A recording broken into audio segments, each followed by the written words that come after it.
আজকে আমি তোমাদের সাথে শেয়ার করব চওড়া লেস দিয়ে কিভাবে আমি সরু লেস বানিয়ে এরকম কাপ্তানের গলায় লেস ডিজাইন করব। তো দেখো এই হচ্ছে চওড়া লেসটা, এটাকে মাঝখান থেকে কেটে নেব, কারণ যেহেতু কাস্টমার সরু লেস লাগাতে বলেছিল আর আমার সরু লেসটা শেষ হয়ে গেছে, মানে একজন কাস্টমারের কাপ্তান নাইটিতে দু সাইডেই পুরোটাই দেওয়া হবে লেসটা, তো সেই জন্য লেসটা শেষ হয়ে গেছে। তো সেই জন্য আমি এই চওড়া লেসটা দিয়েই সরু লেস বানিয়ে নেব। তো সেটা কিভাবে করছি সেটাই তোমাদের সাথে শেয়ার করব। তো দেখো এখানে প্রথমেই আমি মাঝখান থেকে কেটে নিয়েছি। তো এরপরে অল্প একটু একটু করে মুড়ে নেব। এগুলো না মানে সুতোর নয়, তো তাই খুলে যায় না যে মুখটা খুলে যাবে বা এরকম কোনো ব্যাপার নেই, কিন্তু যেহেতু মুখটা কাটা মুখ তো দেখতে বাজে লাগবে, তাই ফিনিশিংটা দেওয়ার জন্য আমি এখানে দেখো ছোট্ট করে মুড়ে নিয়েছি অল্প একটু। তো এটাকে তোমরা ডবল ফোল্ডও করতে পারো, কিন্তু আমি যার যেরকম চওড়া দরকার, তো আমি একটু চওড়া রেখেছি, খুব সরু হয়নি।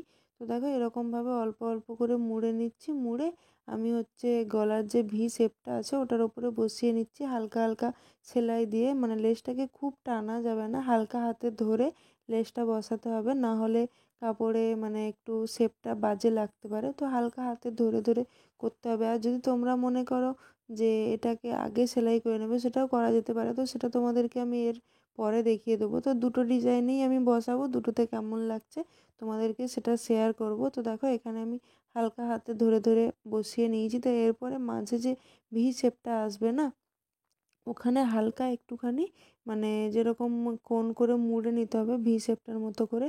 তো এরপরে দেখো এদিকে ঘুরিয়ে নিয়ে আবার নিচের দিকেও একটা সেলাই দিয়ে দিতে হবে, যাতে নিচটাও ভালো করে লক হয়ে যায়। তো তোমরা দেখছি যে আমার ডিজাইনার নাইটির ভিডিওটা খুব পছন্দ করেছো।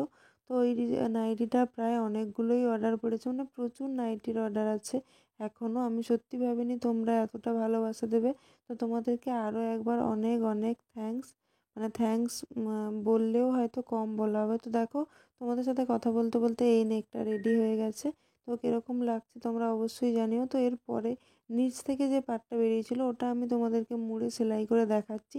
তো দেখো এরকমভাবে আমি মুড়ে নিচ্ছি, সরু করে হালকা হালকা হাতে ধরে দেখো এইভাবে মুড়ে নিচ্ছি।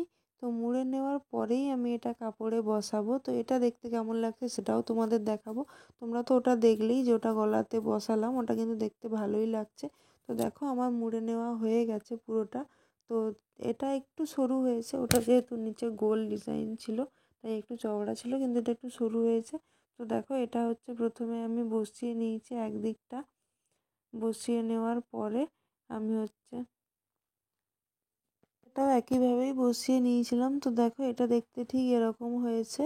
তো তোমরা এরপরে এটা বসিয়ে নেওয়ার পরে মাঝে যে সেলাইটা আগে দেওয়া হয়েছিল, তো ওই সেলাইটা তোমরা খুলে নিতে পারো। তো আমি ওই সেলাইটা খুলে নেব। তো দেখো এইটা দেখতে ঠিক এরকম হয়েছিল। তো এই যে মাঝে যে সেলাইটা দেখছো ওটা আমি খুলে দিয়েছি। তো হালকা একটু স্টিচ ওপেনার দিয়ে হালকা করে খুলে দিলেই হয়ে যাবে। আর এইখানে এই যে কোনা মুখটা বেরিয়ে আছে ওটাকে হালকা একটু মুড়ে দিয়ে সেলাই করে দেবো। তো পুরো কাপ্তানটার লুকটা দেখো ঠিক এই রকম এসছে। তো তোমরা অবশ্যই জানিও যে তোমাদের কেমন লাগলো। তোমরা যদি আরও এরকম ভিডিও দেখতে চাও তাহলে অবশ্যই আমার চ্যানেলটাকে সাবস্ক্রাইব করে দিও। তো টাটা, দেখা হবে পরের ভিডিওতে। সবাই ভালো থেকো, সুস্থ থেকো।